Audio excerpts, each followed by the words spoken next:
Welcome back to the maths warriors. तो अब हम लोग क्या कर रहे हैं, टाइपिंग की जो एक बेसिक क्लास है वो हम लोग चालू कर रहे हैं इस चैनल के प्लेटफॉर्म पे। ठीक है ना। तो ये क्या है, उन स्टूडेंट्स के लिए है जो कंपटीशन की तैयारी कर रहे हैं जिसमें टाइपिंग आती है। ठीक है ना। टाइपिंग कोई भी है कंपटीशन एग्जाम, जैसे कि एसएससी शिक्षक हुआ, जूनियर असिस्टेंट हुआ, अदर और भी कई सारे कंप्यूटर एग्जाम्स होते हैं जिनमें टाइपिंग पूछी जाती है। चलिए अब हम लोग क्लास 4 की तरफ बढ़ते हैं। ठीक है। तो अब आपको कीबोर्ड दिख रहा होगा। अगर आप डायरेक्ट अभी ये क्लास 4 देख रहे हैं तो आप जाकर क्लास 1 और क्लास 2 क्लास 3 देख लीजिएगा, क्योंकि होता क्या है, अब जब मिस करेंगे ना तो वो आगे चल के आपको बहुत प्रॉब्लम होने वाली है। ठीक है ना। क्योंकि आप क्लास 1 मिस करते हैं, अगर 2 मिस करते हैं, तीसरी पे डायरेक्ट आते हैं, चौथी डायरेक्ट देखते हैं, तो जो पिछली चीजें है ना, आपको पता है, मुझे पता है कि आपको पता है, सारी चीजें पता है। ठीक है ना। लेकिन फिर भी आप, मेरी तरफ से रिक्वेस्ट है कि आप जाकर एक सिस्टमेटिक वे में जाकर देख लीजिए। क्योंकि होता क्या है कि मैंने एक वो ली है कि आप लोगों को प्रॉब्लम ना हो, ताकि आप लोग सारी चीजें सीखें। ठीक है ना। तो आप बिल्कुल वो क्लास जाकर देखें, क्योंकि उसमें सिस्टमेटिकली मैंने बताया हुआ है। पहले होम रो पे मैंने बताया हुआ है कैसे आपको करना है, कैसे हथेली रखनी है, और क्या क्या चीजें, जो पॉइंट्स हैं, आप लोग वो गलतियां करते हैं छोटी छोटी टाइपिंग करते समय, वो नहीं करनी चाहिए आपको। वो सारी चीजें हम लोगों ने क्लास 1 में बताई थी, क्लास 2 में बताई है, क्लास 3 में भी बताई है। ठीक है ना। क्लास 4 में ज्यादा टाइम वेस्ट ना करते हुए मैं सारी चीजें नहीं बता पाता हूं, तो आप जाकर चाहे तो वो क्लासेस देख सकते हैं। ठीक है। तो क्लास 4 में क्या करना है हम आपको, अब हम लोग बढ़ते हैं अपर रो की तरफ। ठीक है। होम रो से रिलेटेड 3 क्लासेस हो गई हैं। ठीक है। तो आप समझ सकते हैं कि आप लोग होम रो को बस एक बार करके छोड़ देते हैं, तो वो चीजें गलत हैं। ठीक है ना। अब देखिए, होम रो में 3 क्लास लग चुकी हैं, तो वो चीज आप समझ सकते हैं उसमें क्या डीप चीजें होंगी, कुछ चीजें होंगी, तभी तो उसमें 3 क्लासेस लग गई है ना। तो आप जाकर इसके वीडियो में डिस्क्रिप्शन में लिंक डाल दूंगा, आप जाकर वो चाहें तो देख सकते हैं जाकर। ठीक है। तो अब हम लोग बढ़ते हैं अपर रो की तरफ। ठीक है। अपर रो में आपको दिख रही होंगी QWERTY UIOP, यानी कि 1 2 3 4 5 6 7 8 9 10। ठीक है। यहां पर भी आपको कितनी दिख रही है, 10 कीज दिख रही है, और नीचे भी आपको 10 कीज ही यूज करनी थी। ठीक है। तो ये चीज हो गई आपको, यानी कि यहां पर भी एक ऐसी फिंगर होगी जो 2 कीज का वर्क करेगी। ठीक है। एक राइट हैंड की एक फिंगर होगी जो 2 कीज पे डिपेंड करेगी। ठीक है। और जो लेफ्ट हैंड की एक जो फिंगर होगी वो 2 कीज को प्रेस करेगी। ठीक है। तो ये सारी चीजें इसमें भी हो गई। अब करना क्या है कि पहली बात तो मैंने बताई थी उसमें कि जो हथेली है वो सरफेस पे नहीं होनी चाहिए। ठीक है। ऊपर होनी चाहिए। अब इस चीज का फायदा आएगा कि क्यों नहीं होनी चाहिए हथेली सरफेस पे। ठीक है ना। क्यों नहीं होनी चाहिए, अब देखिए, क्योंकि क्या होता है ना, जब आप अब क्यू की तरफ बढ़ेंगे तो अब आप हथेली अगर रखी होगी तो आपको उठाएंगे, टाइम लगता है, और या फिर सरफेस पे ये चीज रगड़ती है, तो वो प्रॉब्लम क्रिएट करता है। ठीक है। तो क्या करना क्या है आपको, जो ए पर थी, लिटिल फिंगर ए पर थी, आपको दिख रही होगी स्क्रीन पे कीबोर्ड के। तो देखिए, ए को क्या करना है, लिटिल फिंगर क्यू दबाना है। क्या ए से जो है उसी फिंगर से आपको क्यू दबाना है, जिससे एस दबाते थे उससे डब्ल्यू दबाना है, जस्ट ऊपर है, हल्का सा लेफ्ट है। ठीक है। तो डी, जिससे डी दबाते थे, जो मिडिल फिंगर थी, उससे आपको ई दबाना है। लेकिन करना क्या है आपको, आना वापस है, आपको की प्रेस करके वापस होम रो पर ही आना होता है। सबसे इंपॉर्टेंट चीज आपकी ये है इसमें, क्योंकि क्या करना है, जैसे भी कोई अगर आपको मतलब ई प्रेस करने के लिए बोलते हैं तो ई प्रेस करिए मिडिल फिंगर से, और आप वापस डी पर आ जाइए, यानी कि हथेली उठी होनी चाहिए। देखिए, शुरुआत में हाथ दर्द होंगे, आपको प्रॉब्लम क्रिएट होगी, लेकिन आपकी जब इतनी प्रैक्टिस में आ जाएगा तो आपको समझ नहीं आएगा कुछ भी। ठीक है।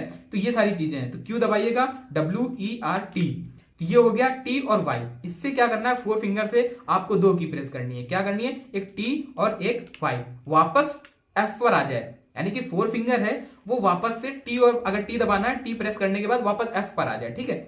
और अगर वाई दबाना है तो वापस से, देखिए, अब ये हो गई लेफ्ट हैंड की बात। लेफ्ट हैंड की बात करते हैं तो क्यू दबा लिया, डब्ल्यू दबा लिया, ई दबा लिया, आर दबा लिया, आर और टी, आर टी 4 फिंगर से हो गई। ये आपको अगर आर दबाना तो वापस एफ पे आ गए, टी दबाना तो वापस एफ पे आ गए।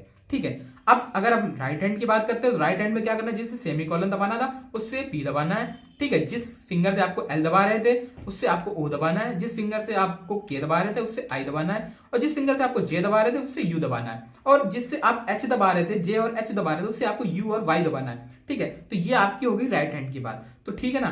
तो अब आपको इसमें भी 2 कीज प्रेस करनी है आपको 4 फिंगर से। ठीक है। अगर करना कि आपको सबसे इंपॉर्टेंट थिंग यही है कि आपको वापस आ जाना है। जे, अगर हमने यू बोला है, यू दबा के जे पे वापस। ठीक है। वाई दबाकर जे पे वापस, या टी दबाते हैं तो वापस, ई दबाते हैं वापस। तो ये चीज आपको क्या करना है, प्रैक्टिस करनी। क्यू दबाकर वापस, WERT। ठीक है। POIUY।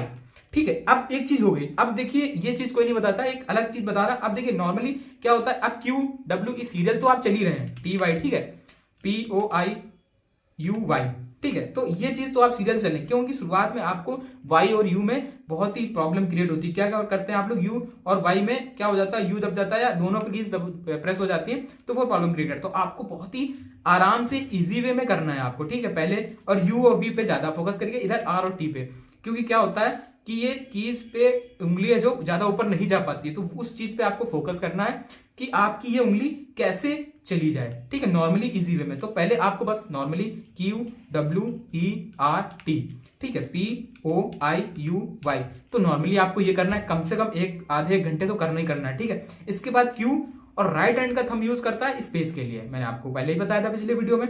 तो आपको स्पेस दबाना है, फिर इसके बाद W दबा के स्पेस, E दबा के स्पेस, R दबा के स्पेस, यानी आपको बस वापस कीज वापस जो फिंगर है वो आपकी वापस आ जानी चाहिए, ठीक है। T दबा के स्पेस, ठीक है। अब Y की तरफ कभी कभी क्या होता है, कुछ स्टूडेंट्स Y की तरफ बढ़ जाते हैं, नहीं, Y को आपको राइट हैंड की ही प्रैक्टिस पे रखना है। अगर शुरुआत में आपकी Y लेफ्ट हैंड की प्रैक्टिस पे आ गया तो आपको फिर Y की जगह कभी T दबेगा, कभी आपकी G दबेगा, वो प्रॉब्लम क्रिएट करता है। तो आपको यहां पर ये रुकना है, T पे ही रुकना है, उसको आगे Y पे मत ले जाएगा लेफ्ट हैंड को, ठीक है। R और T पे ही रखना है, ऐसे ही U और Y पे रखना है। तो ये चीज हो गई आपकी। तो वही लेफ्ट हैंड पे हो गई POIUY। तो आपको क्या करना है, स्पेस के साथ भी करना है, P space space O space I space U space Y space, ठीक है, space Q space W space E space R, वापस आ जाना है, ठीक है, ऐसे space P space O space I space U, ठीक है, स्पेस Y।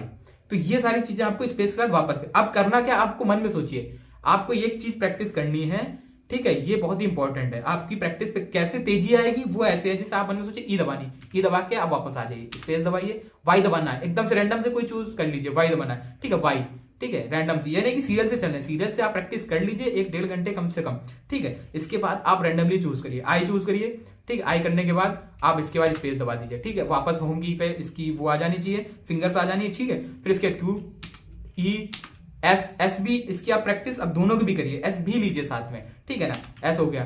तो ये सारी चीजें होम की रो, जो होम रो है या बेस रो है, उसकी प्रैक्टिस तो आप जो भी क्लास 4 है तो क्लास 1, 2, 3 की तो आप प्रैक्टिस थोड़ी देर 15-20 मिनट आपको करनी ही करनी है, ठीक है। क्लास 4 से पहले नॉर्मली रिवीजन करना होता है, वो रिवीजन कर लीजिए, क्योंकि आगे आपको उस चीज का फायदा होता है। अब देखिए आपको इतनी सारी कीज जो है उस पर आपकी कमांड हो चुकी है, तो आपको क्या करना है, रैंडमली वर्ड्स चूज करिए, कीज चूज करिए, आप अपना प्रेस करिए, प्रैक्टिस करिए, बस जी दबा लीजिए, एच दबा लीजिए, एच कहां पर होगा, माइंड को एकदम, माइंड शार्प होता है, इससे क्या होता है, आप जी करेंगे तो अपने आप फिंगर जी पे जाए और स्पेस दबा दीजिए, ठीक है, टी पे जाए स्पेस दबा दीजिए। अगर आपने यू चूज करा है तो यू पे चली जाए अपने आप, वही कह रहे हैं कि दिमाग पे जैसे ही जोर पड़े और अपने आप फिंगर चली जाए, तो वो चीज जो शार्पनेस लाई है ना, आपको दिमाग पे सोचिए और एकदम से कमांड फिंगर पे पहुंच जाए, तो वो चीज आप देखें तो माइंड पे जाएगा फोकस, फिर इसके बाद फिंगर पे जाएगा, तो आप बस ऐसे ही सोचिए आई दबा के, ठीक है। तो ये चीज आपको प्रैक्टिस पे लानी है। फिर इसके बाद अगर चैनल को सब्सक्राइब नहीं किया तो चैनल को सब्सक्राइब जरूर कर लीजिएगा, ठीक है। और क्लास 5 नेक्स्ट वीडियो में हम क्लास 5 के बारे में बात करेंगे, तो इस चीज की आप प्रैक्टिस कर लीजिएगा, होम रो की और अपर रो की, ठीक है। अपर रो से रिलेटेड जो सारी चीजें हैं आपको हमने बता दी हैं। तो मिलते हैं नेक्स्ट वीडियो में, ओके बाय, टेक केयर।